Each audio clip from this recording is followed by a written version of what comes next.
Rebecca, what the heck is going on with this NAR settlement and how is it going to affect me? I have received so many phone calls over the weekend about this, so I wanted to come on, let's break it down for you because it matters where you're getting your news right now because there is so many misleading headlines out there and articles I read from different news outlets. You've got to be careful where you're getting your news. So let's break this down. How will the NAR commission settlement affect consumers? So first and foremost, what we need to say is it is March 18th in the AM on the East Coast. So as of right now, this is a proposed settlement. NAR has proposed this settlement. They have handed it in to the judge. The judge has not approved it yet. Okay, so they could approve it as is. They could not approve it and change it, or they could, change the terms of it themselves. So this is just proposed. Nothing is set in stone yet. It's something that real estate agents definitely need to be thinking about, but it is not set in stone yet. So there's number one. But what does the settlement include? So NAR is taking no wrongdoing because they're saying that commissions have always been negotiable, and they have. So they're not admitting to any wrongdoing. They are agreeing to pay $418 million.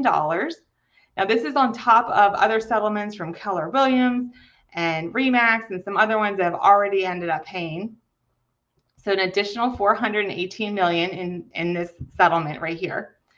And basically, it is going to force real estate agents to have to show their value when they are listing a house and when they're working with a buyer. Now, here's the thing. Every time I have bought and sold real estate, I have always used a real estate agent. I will tell you there is value in using a real estate agent.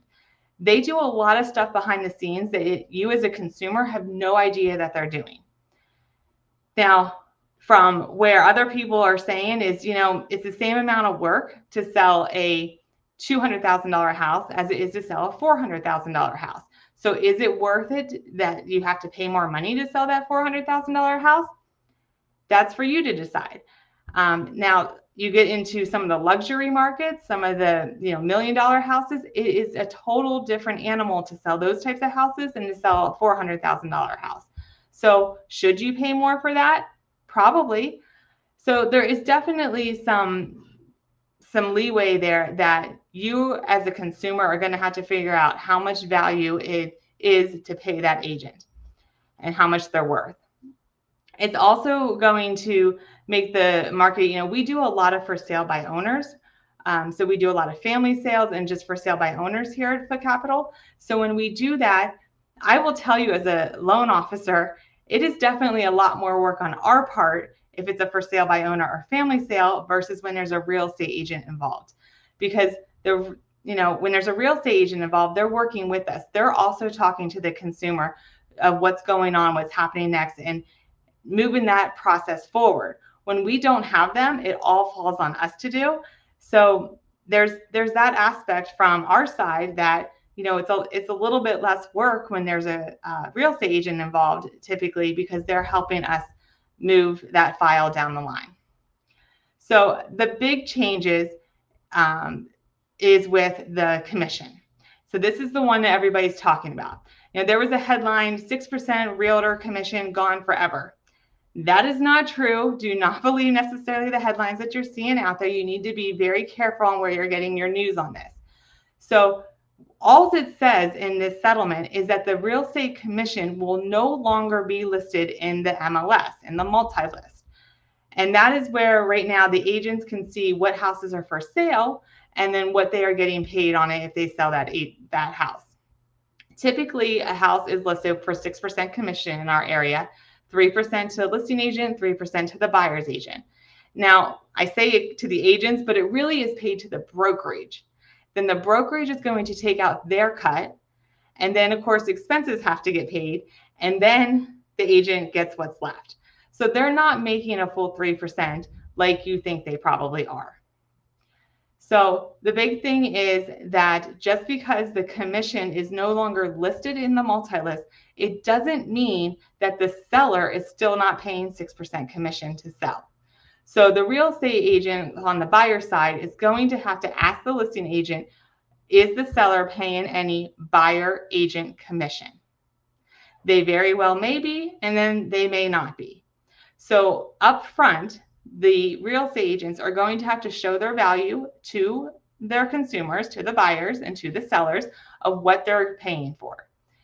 And you're going to have to get an agreement signed with your real estate agent that you agree to pay them a flat fee or a percentage, whatever you work out with them, for their services. Now, if the listing side is paying that agent, then you may not have to pay anything.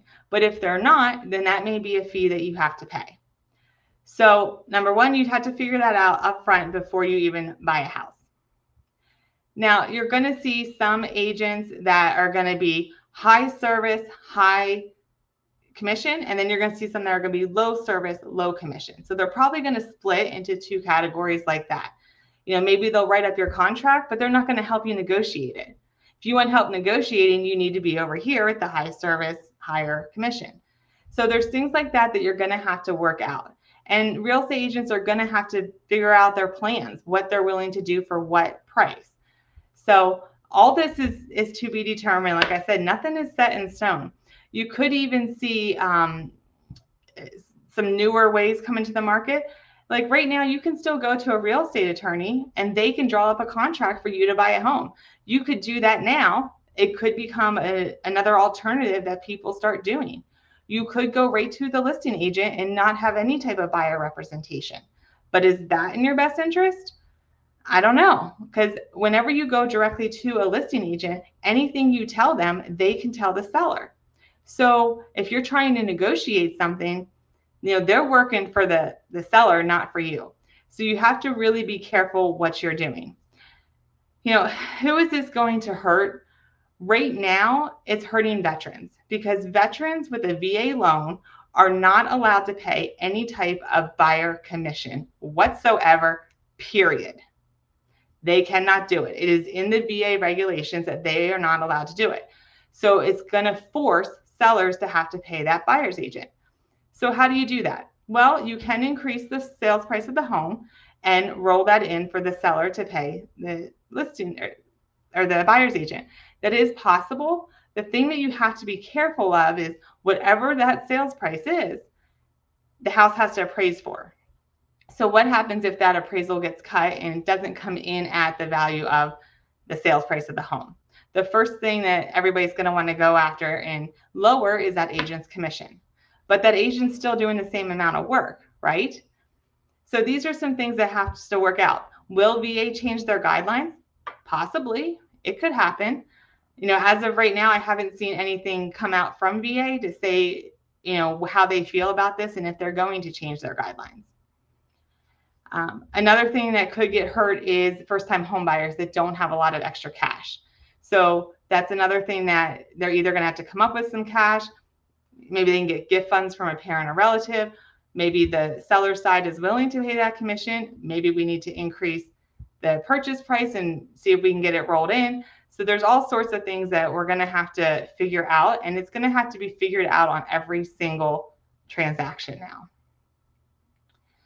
So that's kind of where we are right now. Right now, we just don't know a lot of anything. So hang in there. Just make sure you know where you're getting your news. Go right to NAR's website. They have a story or a letter out on it right now about what's included and what's not. So make sure you're going to the source and you're not just believing some of these headlines that you're seeing out there. We, of course, will keep you updated as things go on, as this gets approved and as it actually rolls out. As we learn more, we will definitely keep you updated. But just remember, basically, commission, it has always been negotiable. It's just now it's a little bit more in your face that it's negotiable. And if you have any questions on this, don't hesitate to reach out to us. We have some strategies to help buyers, get this commission paid for, some ways to roll stuff into the loan. We're going to help out the agents every way we can because I know that they provide value and that they need to be paid for their services. I hope everybody has a great day and stay tuned for an update on this topic.